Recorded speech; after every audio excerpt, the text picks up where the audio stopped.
Amados irmãos, é muito bom e importante nós estarmos adorando o Senhor nosso Deus. É tão bom que nós não nos cansamos de estar aqui. Amados, nós vamos falar. Eu não vou nem com uma referência bíblica, por extensa, para não tomarmos tanto tempo. Mas você vai lembrar, no capítulo 1 e no versículo 7 do livro de Jó, que o Senhor fez uma pergunta a Satanás. Aliás, é a segunda pergunta na Bíblia que Deus faz ao diabo. Deus fez duas perguntas a Satanás. A primeira foi em Gênesis. Aliás, na verdade, ele afirmou a condenação a Satanás, a serpente. E a segunda foi em Jó, no capítulo 7, que ele pergunta a Satanás: por onde andas? Deus pergunta e gosta de perguntar. Deus pergunta não porque não saiba. Deus pergunta não porque não esteja informado. Deus pergunta não porque ele tem alguma dúvida. Mas a pergunta de Deus é para nos causar uma certa provocação. Deus, no capítulo 1, no versículo 7, ele pergunta a Satanás: de onde vens? E quando Satanás vê Deus interrogando a ele dá uma resposta: vem de passear a terra e rodear por ela. Mas eu estava olhando e percebendo que Deus faz perguntas a homens e mulheres na Bíblia. Você vai ver que quando Deus pergunta a Elias, lá em Samuel, quando ele está na caverna, Deus pergunta a Elias: o que fazes aí, Elias? Então Deus pergunta e pergunta e pergunta. Não é diferente hoje à tarde. O Senhor pergunta: como estás? E o Senhor pergunta: como te encontras? O Senhor pergunta: como estás vivendo? O Senhor pergunta: até quando continuarás assim? O Senhor pergunta: como é que tu vais continuar desta forma? É pergunta que Deus continuamente faz. Irmão Eronias, uma das características por que Deus pergunta é porque Ele se preocupa com todos aqueles que Ele chama de seu. Deus não é um pai relaxado. Deus não é uma mãe desbocada. Deus é aquele que cuida de mim e de você nos mínimos detalhes. Todavia, porém, há situações que você vai perceber. Se Deus pergunta, é porque Ele quer saber. Se Deus pergunta, é porque Ele quer ouvir de você. Tanto é assim que lá no Evangelho de Lucas, Jesus se encontra com um cego e o cego está na frente dele e ele olha para o cego e diz: o que queres que eu lhe faça? Mas que pergunta sem lógica, irmã Clécia e irmãs que estão aqui, que pergunta sem lógica de Jesus. Como é que ele pergunta a um cego: que queres que eu te faça? Mas é claro e evidente que Jesus sabia o que o cego queria. Mas tem horas que Deus quer ouvir de mim e de você o que você precisa, o que você deseja, o que você procura, pelo que você está clamando, pelo que você pede. Por quê? Porque Deus gosta de ouvir o pedido, o clamor, a súplica daqueles que Ele tem como seu.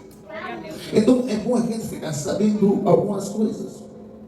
Deus pergunta para Adão: onde estás? É bom a gente perceber uma coisa. O Senhor chamou o homem pelo nome e lhe pergunta: onde estás? Adão estava fisicamente presente, mas espiritualmente ausente. Deus pergunta a Adão: onde estás? Porque ele sabia que Adão, por ter pecado, estava afastado da intimidade com Deus. E quando Deus pergunta a Adão: onde estás? Já era uma forma de demonstrar a Adão a seguinte informação: Adão, você precisa voltar. Adão, você precisa se aproximar de mim. Embora que Adão foi expulso do jardim do Éden, mas Deus já demonstrava ali que ia provocar a segunda reação do segundo Adão, a vinda de Jesus à terra para salvar o homem.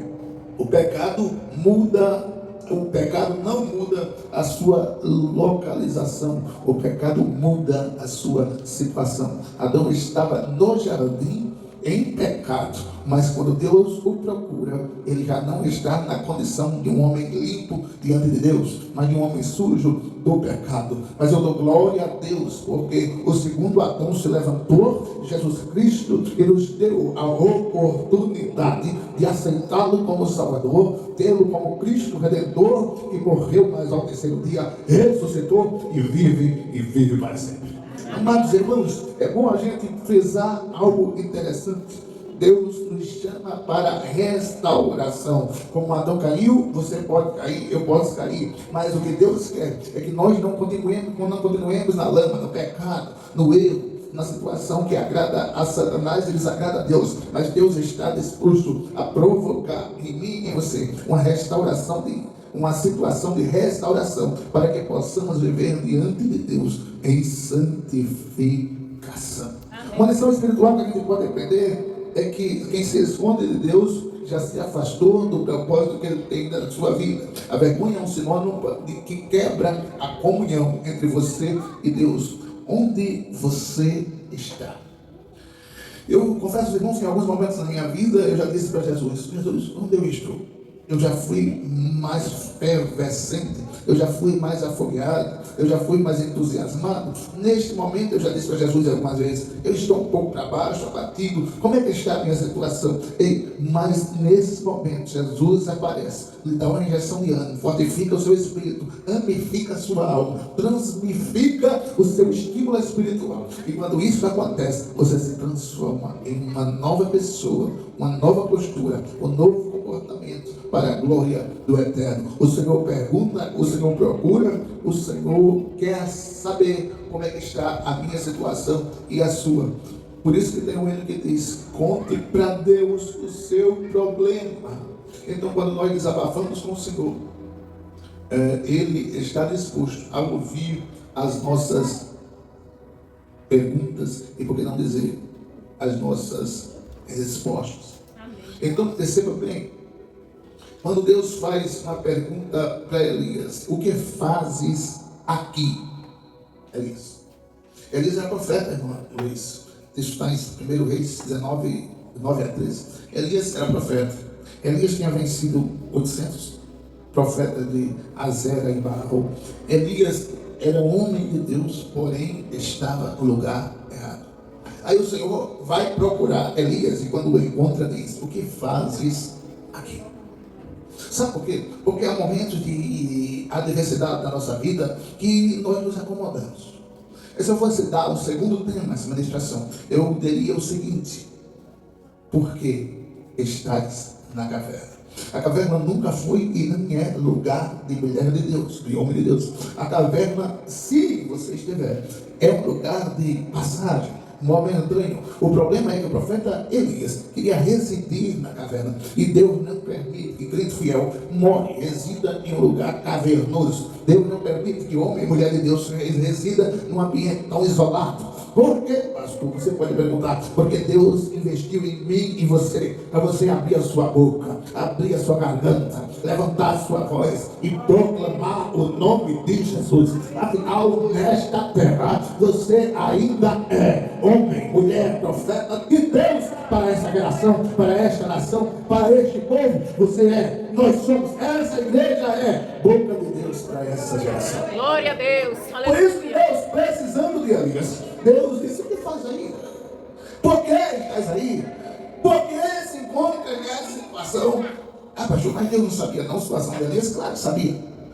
Porém, Deus entendeu que lugar de profeta não é na caverna. Deus alimentou Elias. Pão assado na cozinha, pão cozido na cozinha do céu. Irmãos, eu toda vez que leio esse texto, irmã Aciane, eu fico achando qual o sabor daquele pão. Porque eu nunca cozinhei, a única coisa que eu botei no fogo até hoje foi um miojo. Então, perceba bem, vocês já comeram pão cozido? Eu também não. Mas a Bíblia diz que Deus enviou o anjo com pão cozido. Ô irmão, que gosto de pão cozido? Eu não sei. Você também não sabe, você nunca comeu.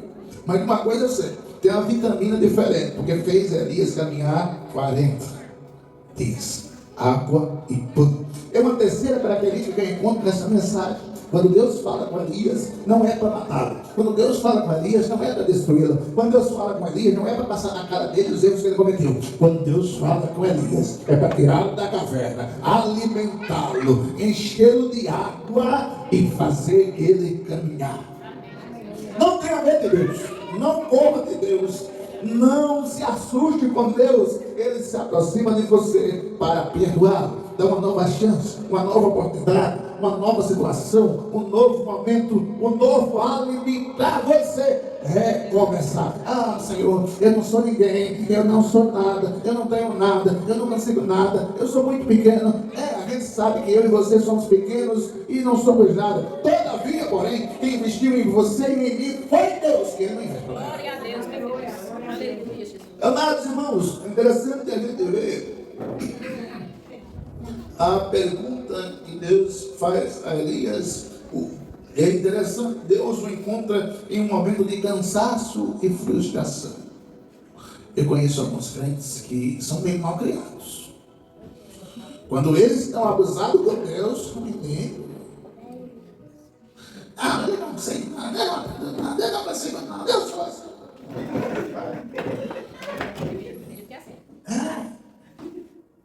Deus tem propósito, por mais que você não acredite, mas Deus tem propósito com você. Amém, meu Deus.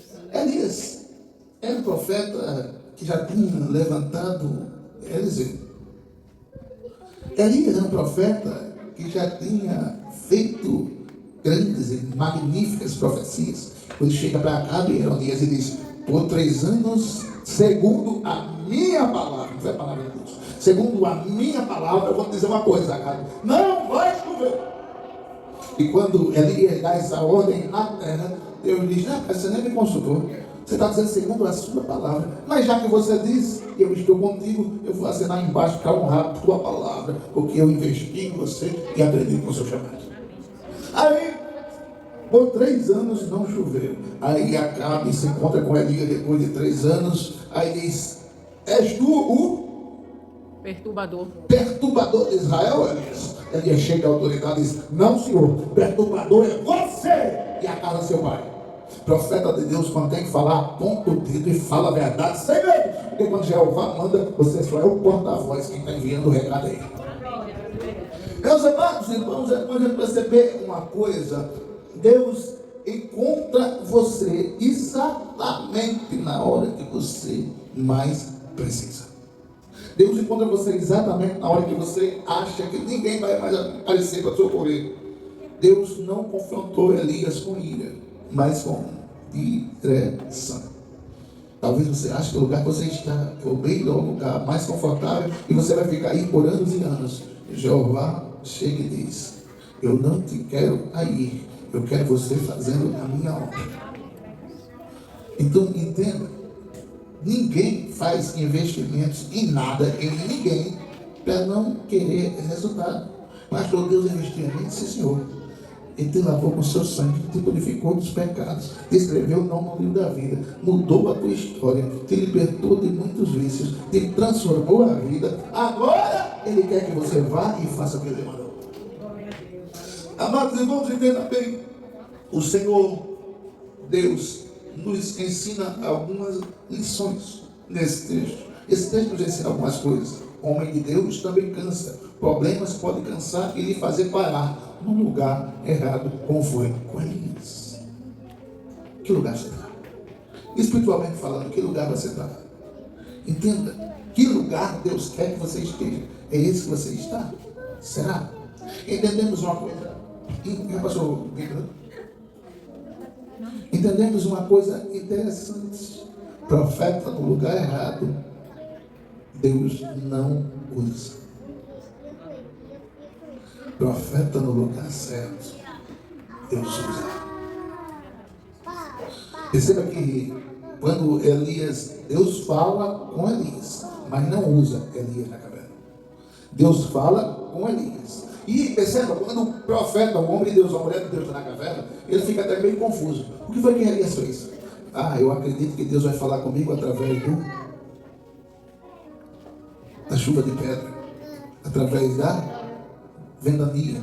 através da ele citou lá, formas que ele acreditava que Deus ia falar com ele. Porém, Deus chegou para falar com ele, manso, no vento. Quando Deus chega para falar com Elias, não é para revelar a ele nada, é para tirar ele de lá. Porque crente na caverna, Deus não revela nada. Mas quando você resolve sair, o primeiro lugar que você tem que fazer é fazer como Elias fez, subir a monte. Aí Deus fala para ele ali, tu está enganado, rapaz. Tu pensa que teu ministério acabou? Tu pensa que eu vou te matar como tu pediu? Tu pensa que não tem mais gente para defender o meu nome em Israel? Tu pensa que só existe tu, Elias? Eu tenho tu e mais 7.000 que não se prostraram. Ei, Deus conta com você. Mas entenda algo, você precisa estar fora da caverna. Elias, quando sobe no monte, Deus fala com ele, se revela para ele, se mostra para ele e diz: ei, você ainda vai caminhar, ainda vai ungir um rei. Sabe o que eu aprendo? Quando Elias sai da caverna, pensando que o ministério dele acabou, pensando que a situação está caótica para ele, Deus mostrou para ele que ele ainda ia ungir um rei para uma geração.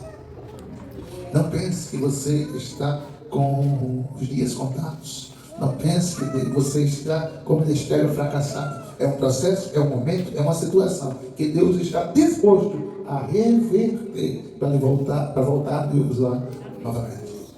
Amados irmãos, estou encerrando. A grande pergunta de hoje de Deus para nós está em Ageu capítulo 1, versículo 5. Ageu capítulo 1, versículo 5. O despertamento do Senhor é muito importante. O que Deus está perguntando hoje para você? Ora, pois, assim diz o Senhor dos Exércitos: considerai os vossos caminhos. Considerai os vossos caminhos. Sabe o que Deus está dizendo aí? Retornem aos vossos. Elias estava na caverna, não estava no caminho. Adão tinha pecado, tinha saído do caminho. Deus pergunta: retornem ao caminho. Nunca presta você andar muito pela direita, nem pela esquerda. É bom você andar no caminho. Por isso que Jesus disse lá em João: eu sou o caminho. Quando nós estamos no caminho, essa tempestade pode até se levantar. Mas com certeza não irão te destruir. Deus não fez perguntas para obter informação. Ele fez perguntas para fazer transformação.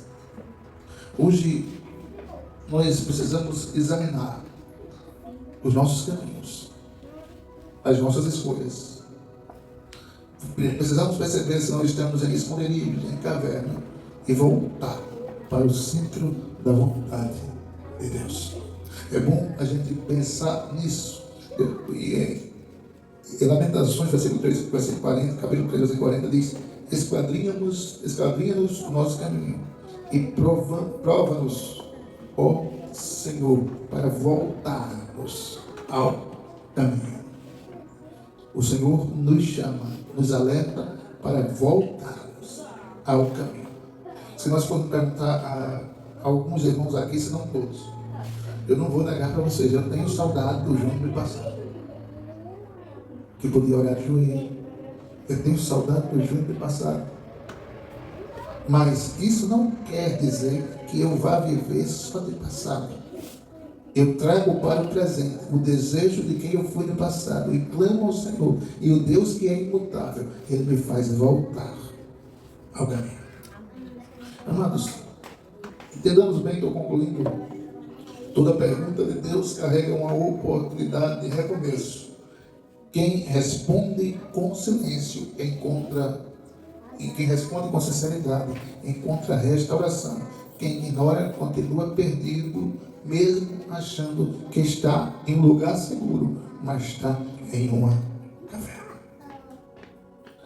Quando nós nos despertarmos para onde estamos, Deus vai nos trazer um novo caminho.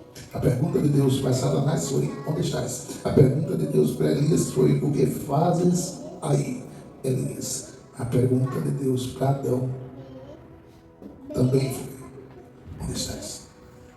Mas a preocupação de Deus não é castigar, não é destruir, é nos trazer de volta ao caminho.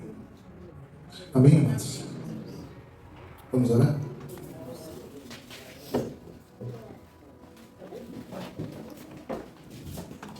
A irmã Tatiana vai orar. Tatiana. Cassiano. Tá. Não, porque Tatiana eu sei que era ela ou a Aí nem volta, eu tenho que Sei que sair. ele errou ali, né? Tá. Senhor Jesus. Soberano Deus, eterno Pai, estou aqui, Senhor, na Tua presença nesse momento, te agradecendo por essa oportunidade de cada um estar aqui, Senhor, reunido em um só propósito, em Te adorar, Senhor, em Te servir, Senhor. Te agradeço por tudo, Senhor, que o Senhor tem feito na minha vida e na vida de cada um, Senhor. Daqueles que estão, Senhor, enfermos, Senhor, que o Senhor tem levantado, aqueles que têm pedido cura, Senhor. Liberta aqueles, Senhor, que nesse momento estão em vício, Senhor. Cuide das criancinhas, dos jovens, dos adolescentes, dos idosos, Senhor. Visita aqueles que estão numa cama, num hospital, Senhor, nessa tarde, Senhor. Porque o Senhor é médico dos médicos, Senhor. A cura vem de Ti, Senhor, para cada vida, Senhor. Eu te entrego, Senhor, a nossa vida aqui nessa tarde, Senhor, como agradecimento, Senhor. É motivo de agradecimento a Ti por essa oportunidade. Eu oro e Te agradeço em nome do Pai, do Filho e do Espírito Santo. Nos conduza, Senhor, a nossa casa, Senhor. Assim como o Senhor nos trouxe, nos leve em paz, Jesus. Amém, Senhor. Amém. Amém, Jesus. Logo, logo, nós vamos ver as crianças cantarem aqui, né, irmão? Amém, Jesus. E amanhã nós teremos ceia do Senhor. Amém. Amém? Não faltem nessa bênção. Que o amor de Deus, a graça do Senhor Jesus, as duas consolações do Espírito Santo continue com você, com a sua casa, com a sua família, com o seu endereço. Não só hoje, mas para todos sempre. Em nome de Jesus. E você diz? Você diz? Você diz? Deus abençoe. Aqui. Amém. Lo demás, nunca mais quero voltar a lo demás. Eu mudei tudo na minha vida, eu mudei. Na casa do rei, na mesa do rei. Esse é o meu sinal pra você pescar. Vou pegar hoje em casa, vou tomar. Vou pagar de mentira, eu mudei. Na casa do rei, na mesa do rei. Esse é o meu sinal pra você pescar. Vou pegar hoje em casa, vou tomar. Da minha vida, eu mudei. Oh, glória! Deus tem tempo novo pra nós esta tarde. Oh, glória!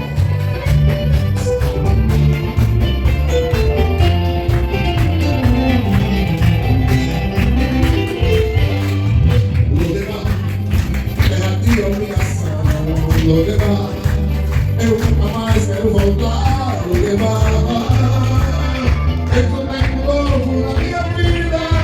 Eu mudei. Lo demás, não quero